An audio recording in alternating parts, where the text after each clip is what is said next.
sebenarnya itu enggak. Saya bilang tadi tanah itu investasi, Pak.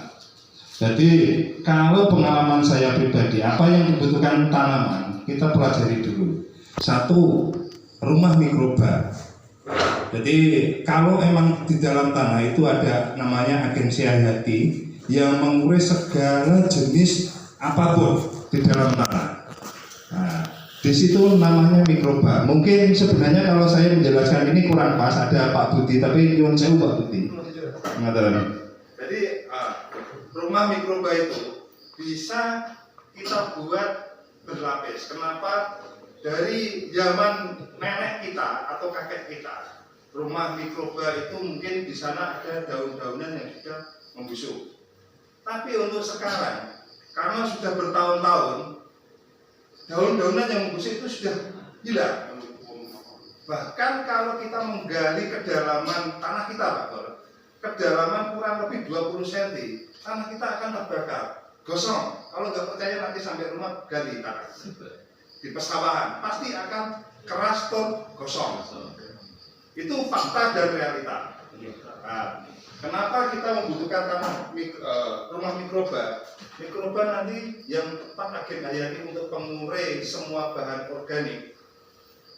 Itu sebenarnya membutuhkan serat karbon. Nah, serat karbon kita bisa menggunakan arang sekam.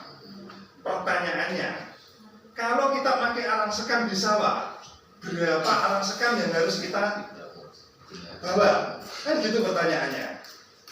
Nah, kalau kita menggunakan arang sekam, pasti akan mindsetnya akan capek deh, gitu kan? Jadi kita menggunakan pupuk kandang.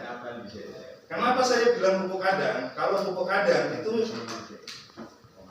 semua pupuk kandang, semua itu ada. Di situ pasti sapi makan rumput.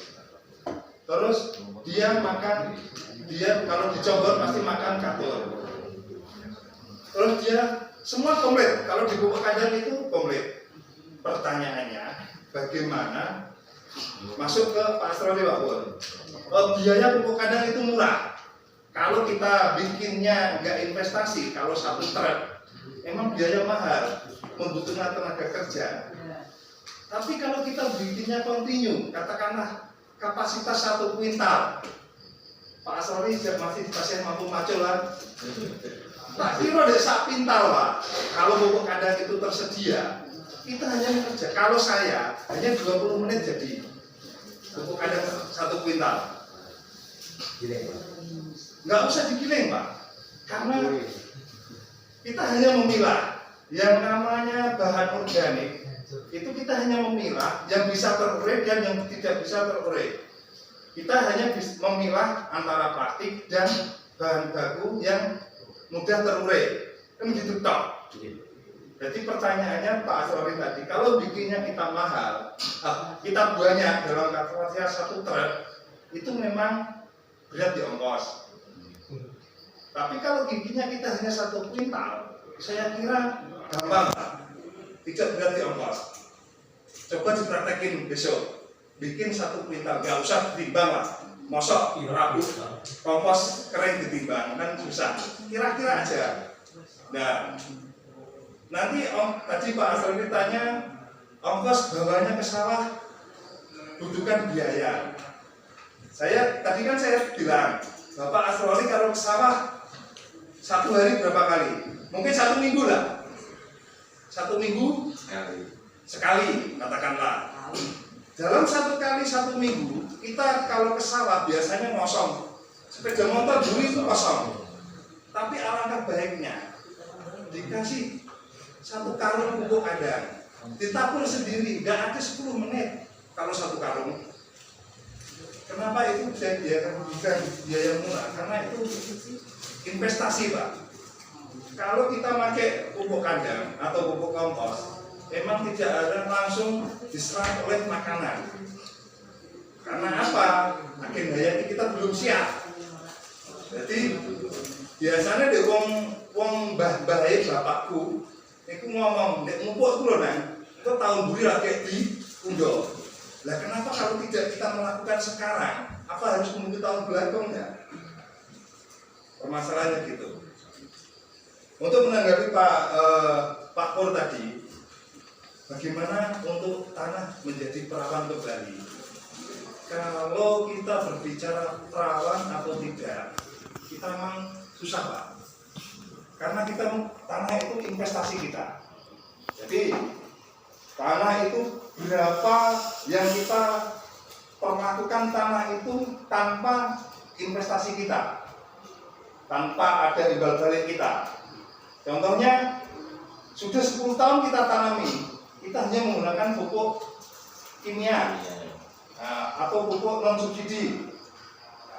Dalam 10 tahun itu, padahal tanah itu kan pasti sebenarnya memberontak.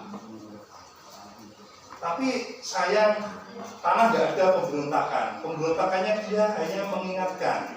Tanamannya pasti kerdil, pasti tidak tumbuh. Kalau padi sampai yang kurang maksimal, solusinya apa? Pasti penambahan pupuk kimia yang berlebihan. Biasanya hanya 1 sak. Kok itu nggak ada tumbuhnya? Pasti dikasih 2 sak. Itu wajar, karena petani memang harus dapat hasil. Tapi pernah memikirkan efek dari itu?